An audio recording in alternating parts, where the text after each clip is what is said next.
ગીર સોમનાથ ઉનામાં દલિત સમાજના લોકોની વિશાળ રેલી. ઉનાના મોટા ગામે દબાણ હટાવવાનો મામલો સામે આવ્યો છે.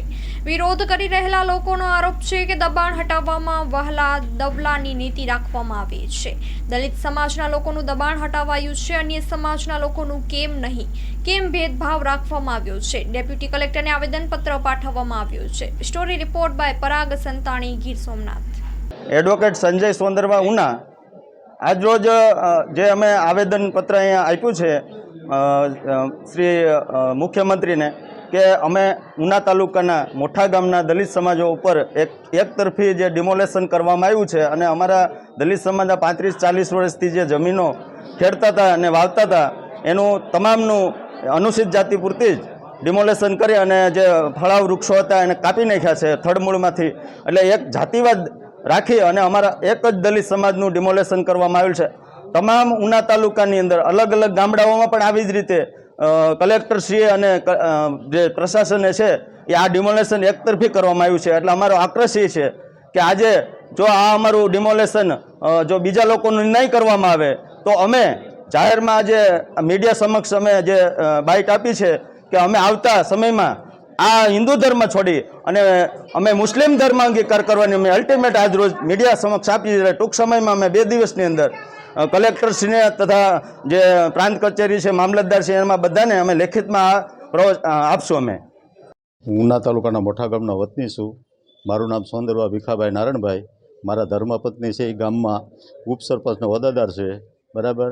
અને અમે અગાઉ પણ અહીંયા કલેક્ટર સાહેબને આવેદન આપી ગયા હતા કે મોઠામાં અંદાજિત 1600 થી 1700 વીઘા પેશકદમીની જમીન છે સરકાર સરીની. આમાં અમારો એક સમાજ સાહેબ નિશાન ન થવું જોઈએ, તમામ પેશકદમી ખુલ્લી થવી જોઈએ. તો અમે સ્વેચ્છાએ પેશકદમી ખુલ્લી કરી દેશું. અમે અગાઉ પણ એ આવેદન આપી ગયેલ છે. અમારી માંગ એ જ છે કે કોઈ પણ ઇતર સમાજ, ગમે તે સમાજ હોય, દલિત હોય, દરબાર હોય, કોળી હોય કે વાઘરી હોય, કોઈ પાસે પેશકદમી ન રહેવી જોઈએ, તમામને ખુલ્લી થવી જોઈએ. તો એવી અમારી માગ છે. નોટિસો ઘણાને આપવામાં આવી છે અને મારા ગામ મને ઝાપેથી લઈને ગૌસર શરૂ થાય છે. આ ગૌસરના મુદ્દા કોઈ બોલાવ્યા નથી. 128 સર્વે નંબરને ટાર્ગેટ કર્યો છે. દલિત સમાજને એકને જ નુકસાન થયું છે સાહેબ. હવે પછી આવો નુકસાન ન થાય અને સરપંચ પોતાનું મનસ્વી વાતાવરણ રાખી અને પોતે આ કાયદાનો ઉપયોગ કરીને કામ કરી લીધું, દુરુપયોગ કરીને. જસાભાઈ કરશનભાઈ વિંજોડા, ઉના ટીગરડા તાલુકા મેઘવાળ સમાજના પ્રમુખ તરીકે મારી સેવા આપું છું. હાલ જે આજે અહીંયા આવેદનપત્ર આપવા માટે જે આવ્યા છે મોટા ગામનું, એમાં સાહેબ મારી રજૂઆત એટલી જ છે કે મારે એક તો પહેલાં કલેક્ટર સાહેબને અભિનંદન આપવા છે કે જૂનાગઢ ગીર સોમનાથ જિલ્લાના જે કલેક્ટર સાહેબ છે એને હું અભિનંદન પાઠવું છું કે બહુ સારી વાત છે કે અમારા ગીર સોમનાથની અંદર જ્યાં પેશકદમી કાઢે છે એને માટે હું અભિનંદન આપું છું. પણ મારું કહેવાનો ભાવ એટલો છે કે સાહેબ પેશકદમી કઢાવો તો જનરલી કઢાવો, દરેક સમાજને કઢાવો, એક જ સમાજને કોઈ ટાર્ગેટ ન કરો. આજે ઉના તાલુકાની અંદર જે નાઠેજ ગામમાં અને મોટા ગામની અંદર જે પેશકદમી દૂર કરવામાં આવી છે એ ફક્ત ને ફક્ત અહીંના તમારા કહેવાતા જે સ્થાનિક તંત્રોએ જે સર્વે કર્યું છે એ સર્વેની અંદર જ્યાં ત્યાંના સરપંચોને રાખીને જે રાજદેશની કિનાખોરી રાખી અને અમારા એક જ સમાજને ટાર્ગેટ કર્યો છે.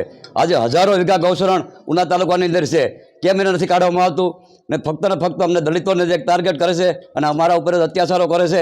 એટલે આપ સાહેબને મારી રજૂઆત છે કે આજે તમને હું એક ઉદાહરણ આપું છું કે એક નાનો એવો વાસરડો એક જીભ લઈ અને સાટતું હોય છે, એક પાડો હજારો વીઘા ગૌશરણ ખાઈ જતો હોય તો એને અમે કોઈ તંત્રને કેમ નથી કોઈ કાન ખોલતા?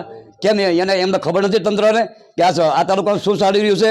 આજે હજારો વીઘા ગૌશરણ આજે કપાઈ રહ્યું છે, કેમ નથી તંત્ર જાગતું? આજે ચકાડા તમે જુઓ, અહીંયા સાહેબની સેમ અલગ સંભળાતા છે આજુબાજુના ગામના, એમને ખબર નથી. એટલે મારું કહેવાનો ભાર એટલો છે કે અમારા સમાજના લોકોને ટાર્ગેટ ન કરે અને અમારા સમાજના લોકોને આત્મહત્યા કરવા માટેના મજબૂર કરશે તંત્ર તમારું. એટલે તંત્રને હું એમ કહું છું કે અમારા સમાજના લોકોને આત્મહત્યા કરવા માટે તમારી મંજૂરી ન લેવી પડે. ગામડે એની નોંધ લેજો અને અમારા ઉપર અત્યાચારો થતા બંધ કરો. અને આવા અત્યાચારો બંધ નહીં થાય તો આવતા અઠવાડિયાની અંદર જો આ પેશકદમીઓ મોટા ગામમાંથી દૂર કરવામાં નહીં આવે, 1 મહિનાનું અલ્ટિમેટ આપું છું. દરેક ગામડે જો મારી આગેવાનીની સાહેબ સમાજને બેહાડી અસ્તુ. જય ભીમ. માં motor driving, safe and sure driving. Driving એ શોખ સાથે આપની મોટી જવાબદારી પણ છે.